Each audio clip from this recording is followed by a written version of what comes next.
A esta hora establecemos contacto en vivo en nuestro Centro Internacional de Noticias con Salud Hernández, corresponsal del Mundo de España y columnista del diario El Tiempo. Una buena noche, señor Hernández. Gracias por acompañarnos en el informativo de NTN 24. Buenas noches, encantado. Bienvenida. Hoy vimos al presidente Juan Manuel Santos denunciar la incautación de 1.500 millones de pesos, más o menos medio millón de dólares, destinados supuestamente a la compra de votos de cara a los comicios regionales de este domingo. Este monto es lo que se conoce, lo oficial, es decir, pudiera haber mucho más dinero circulando por toda Colombia. Le pregunto, ¿esto es signo de qué?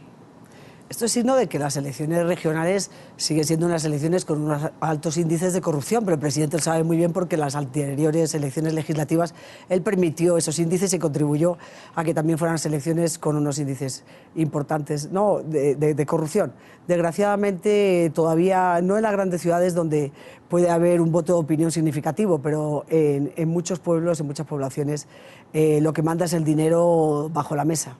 Y esos 1.500 millones no sé dónde los habrán incautado, pero son muchísimos más. ¿Es débil el poder electoral colombiano? Es muy difícil porque no depende del poder electoral colombiano, sino depende de la voluntad de los partidos, y los partidos hasta el día de hoy no tienen verdadera voluntad de acabar con la corrupción. Ahora, ¿cómo ve usted esta elección de mañana en Colombia? ¿Una medición de fuerza entre quienes están con el presidente Juan Manuel Santos y el expresidente Álvaro Uribe?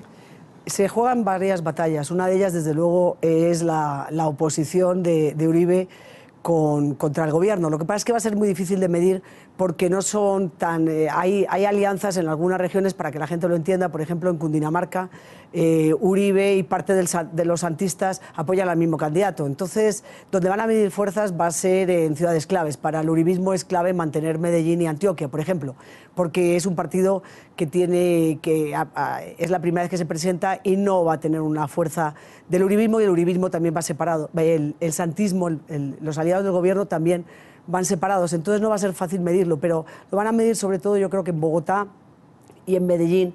En Bogotá el santismo va dividido también, para que la gente se entienda, por eso es tan difícil saber quién va a ganar. El santismo va dividido, pero el uribismo va solo. Yo creo que la plaza principal para Uribe es conservar por lo menos Medellín y Antioquia, por lo menos.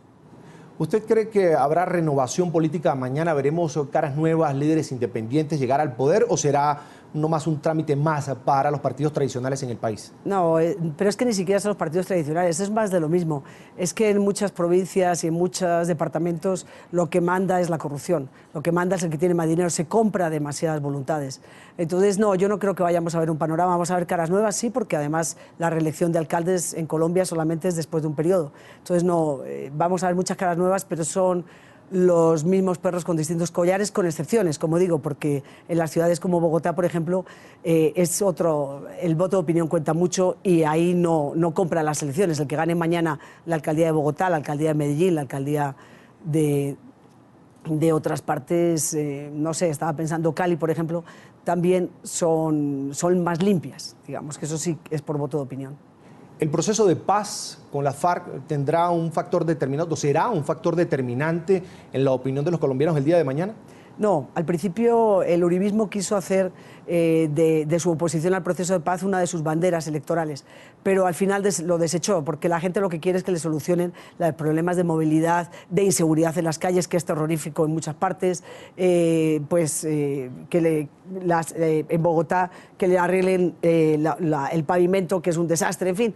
Cada ciudad tiene sus problemas, otros que les den agua en el acueducto, porque hay muchísimas poblaciones en Colombia, para que la gente sepa, fuera de este país, que no tienen todavía agua potable. Entonces, la gente le importa el problema cotidiano, el problema de su calle, de su casa, y cómo va el trabajo, no le importa, y de los servicios básicos. Entonces, desecharon esa bandera y se fueron más a los temas puramente citadinos, por así decirlo. Señora Hernández, ¿cuál sería la sorpresa de mañana en Colombia?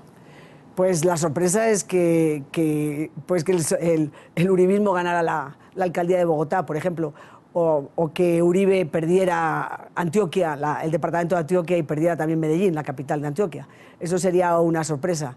La izquierda también se juega todo en Bogotá, porque digamos que es el único lugar, es su vitrina de cara a su futuro político.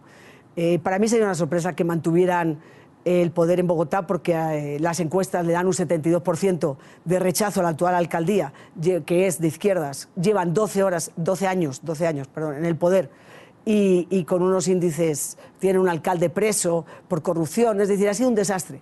Sería para mí, yo creo que para mucha gente una sorpresa que consiguiera la izquierda mantener el poder en Bogotá, pero no se puede descartar. Muchos analistas coinciden, señor Hernández, en que los políticos colombianos no han madurado, no están realmente conectados con las necesidades de la gente, sobre todo de los más necesitados. ¿Esto es así? ¿Esto se ve reflejado en los candidatos que están propuestos por los partidos políticos? No, yo creo que, por ejemplo, como digo, es que hay que separar las grandes ciudades donde hay un voto de opinión, que sí tienen un lenguaje, pues, y después ponen en práctica algunas políticas para intentar acortar esa brecha tan enorme, porque en Colombia es uno de los países donde la inequidad es más grande. Pero en otras partes no, en otras partes el problema es que como usted compra la elección, luego, y le ha costado muchísimo, luego tiene que recuperar ese dinero. ¿Y cómo se recupera? Robando los contratos. Entonces, ese es un problema. Es decir, el que gana tiene que recuperar el dinero que ha puesto en muchísimas partes. Y todavía no podemos aspirar a tener ni siquiera en la mitad de Colombia gobiernos completamente honestos. Es muy difícil. Agradecemos a Salud Hernández, corresponsal de El Mundo de España y columnista del diario El Tiempo, por habernos acompañado en el informativo de NTN 24. Nada, encantada. Muy buena noche.